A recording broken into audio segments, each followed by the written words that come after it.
Hi guys, welcome back to my channel Pavi sweety. ఇవాళ మా sister మంచి స్నాక్ ఐటమ్ గుజరాతీ స్టైల్లో ముర్మురే ఎలా చేస్తుందో చూద్దాం రండి.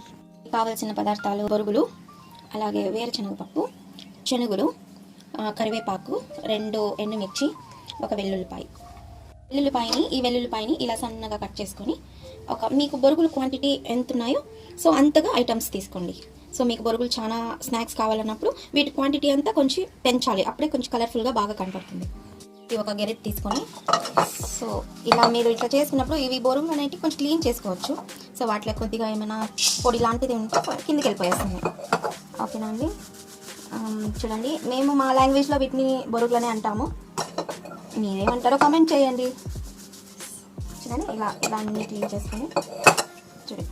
సో చూసారా, ఇది చూడండి ఇదంతా వచ్చేసింది, అడుగుతంతా బయటకు వచ్చేసింది. సో మనకి ఇక్కడ క్లీన్ చేసిన మురుమురలంతా పక్కకు వచ్చేసాయి. సో ఇప్పుడు స్టవ్ వేస్తున్నాను. సో వీటిని కొద్దిగా వేయించుకోవాలి.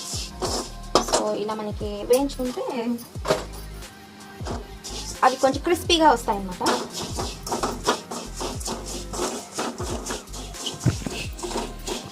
ఇలా సిమ్లో పెట్టుకొని ఇలా బాగా క్రిస్పీగా వచ్చేలాగా మాడిపోతాయండి. సిమ్లో పెట్టుకొని వీటిని వేయాలి. సో ఇలా సిమ్లో పెట్టుకొని వేయించాక వీటిని తీసేయాలండి. లైట్గా అలా తీసేయండి. సో ఇప్పుడు ఇలా స్టవ్ వెలిగించుకొని కొద్దిగా ఆయిల్ వేసుకొని, కొద్దిగా అంటే ఎక్కువ తినకూడదు ఆయిల్, ఎందుకంటే హెల్త్ ఇష్యూస్ వస్తుంటాయి కదా. సో మనం తక్కువ క్వాంటిటీలోనే చేసుకున్నాం, ఎంత వీలైతే అంత. సో ఫస్ట్ వెల్లుల్లిపాయలు వేసినానండి. సో అలాగే కరివేపాకు,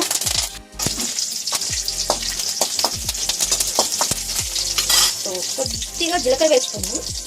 జీలకర్ర కొద్దిగా వేసుకున్నాను. అది వేసాక వేరుశనగపప్పులు. సో ఇవి కూడా సిమ్లోనే మీరు వేయించుకోవాలి, ఎందుకంటే వేరుశనగపప్పు మీకు త్వరగా వేగదు. సో మీరు సిమ్లో పెట్టుకొని కానీ వేయించుకున్నట్లయితే ఇది మీకు త్వరగా బాగా వేగుతుంది. తిన్నప్పుడు కరకరలాడుతూ బాగుంటాయి. సిమ్లోనే వేయించుకోవాలండి. సో ఇలా వేగాక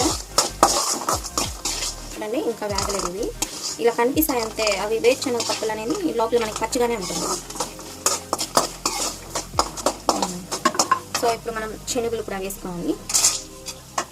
శనగలు వేస్తే కొంచెం బాగుంటాయి, కొంచెం తినేటప్పుడు ఇవన్నీ వేసుకుంటే కొంచెం కలర్ఫుల్గా కనిపిస్తుంటాయి. Table spoon salt, 1/2 table spoon turmeric powder, 1/2 table spoon మిర్చి పౌడర్. సో ఈ 3 కొద్దిగా వేసుకున్నాము. నేను స్టవ్ ఆఫ్ చేసేసాను. సో ఇప్పుడు ఈ మురుమురాలు అది ఇందులో వేసుకున్నామండి. సో ఇవి 3 మనం ఇందులో కలిపేస్తాము. సో ఇలాగే కలిపేస్తుంటే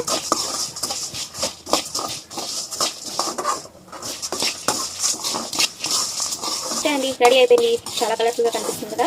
సో అక్కడక్కడ మనకి వేరుశనగ పప్పు కూడా తగులుతూ ఉంటే చాలా కమ్మగా అనిపిస్తుంది మనకి. ఓకేనండి.